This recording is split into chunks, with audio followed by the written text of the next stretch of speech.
Hey there, in this video we're going to talk about how to license your music online. So this video, I'm just going to say, already is going to presume that you've got music that you want to license. I've made a lot of videos about how to make music that is better suited for licensing, but we're going to leave all of that beside right now. But you can check out playlists that I've got if that's what you want to learn about. Instead, what we're going to talk about in this video is, first of all, do you need to copyright your music?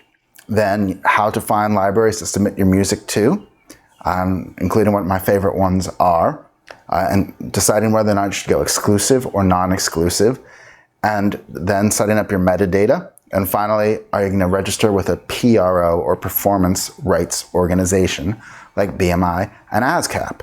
Before we go farther though, I want to invite you to like and subscribe to the channel. And if you've got any questions about music licensing, please leave them below.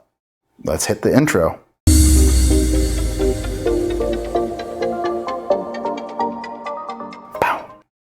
All right, so the first thing I want to talk about with music licensing is copyright. Basically, the minute you write your song, under US law at least, and this is not legal advice, this is just sort of my opinion, you have a copyright to your song. However, to really have a bulletproof protection for your song, you have to submit it to the Copyright Office down the street at the Library of Congress and get it registered.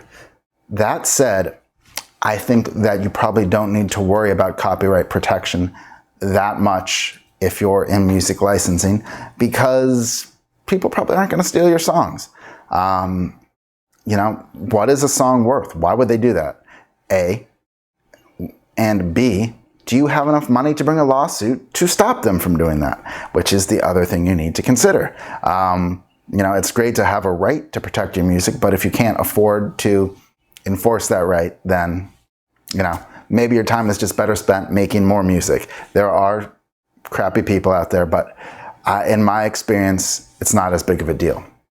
I also want to say that if you want to get more from music licensing, I've got a free 5-day crash course that is going to walk you through everything you need to know, and like it'll kind of put you in the kind of a jumping through all the steps that you need to do. It's a 5-day challenge, so by the time it's all done, you should have your first song uploaded. It's kind of paint by numbers. I'll put a link down below to that. I'd really recommend you just take the 5-day challenge and you'll learn everything in the process of doing that. So now that you've got a copyright or not, you have to start thinking about where you're going to upload your song. And before you think about that, the thing you need to think about is whether or not you want to license your song exclusively or non-exclusively. What an exclusive license means is basically you give your song to a library and they are the only ones that are allowed to represent it. That's the only place, that's the only library the song is going to exist in.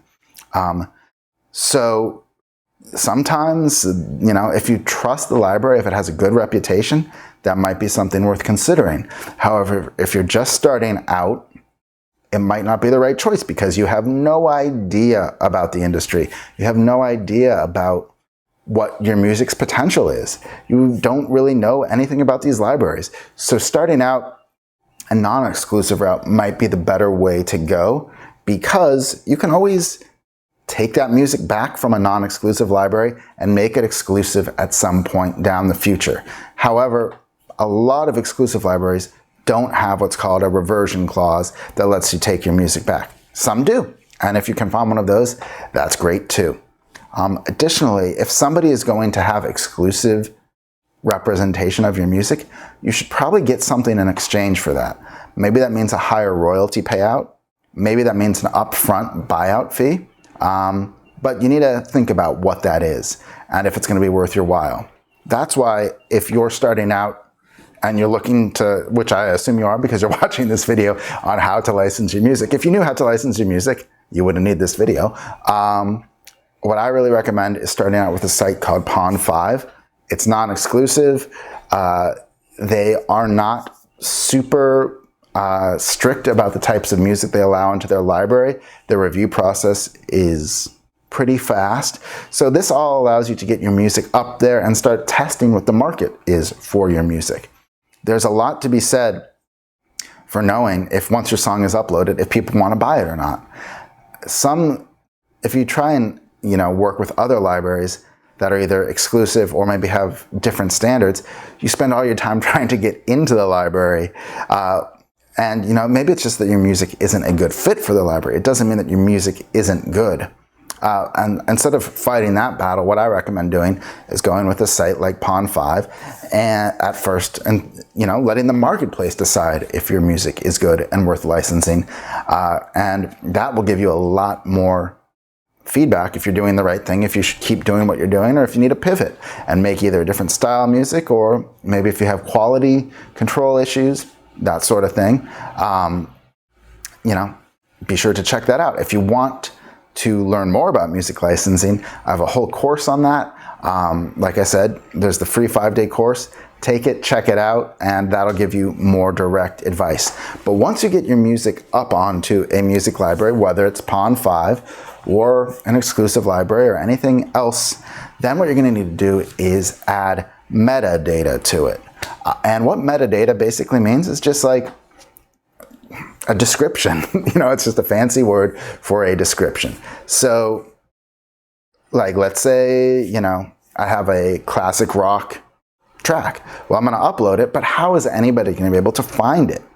They're not, unless you add a description, both a narrative description that says, this is an upbeat rock track featuring, distorted guitars and a, breakdown in the middle, great for party scenes and like car commercials or something. That's the narrative description. But then you're also going to provide a keyword description that is more appropriate for like search engines. And by search engines, I mean each individual library's search engines, because what's going to happen is all your songs are going to be classified, all the songs are going to be classified by like genre and things like that, but people might also want to search for specific terms like upbeat or, drum solo, sad piano, whatever it is. You're going to want to go through and apply a lot of metadata, a lot of keyword tags that not just describe the basics of your song, the guitar, bass, acoustic guitar, but you're also going to want to describe the emotions that your song represents. And you're going to want to describe the energy that your song conveys, whether it's slow or whether it's upbeat. The other thing you're going to want to think about is not just genre, obviously, but because genre is important, but subgenre. And then also, so you would put hip hop, but then you might also put trap, if it's a trap song, or lo-fi hip hop beat. If your song has more of a vintage vibe, then maybe that's the way maybe that's something you're going to want to add to it. And so you want to be sure whatever website you're using, they all have a maximum number of keywords you're allowed to use. And so be sure to use every keyword at your disposal, because that's the only way your song is going to be found.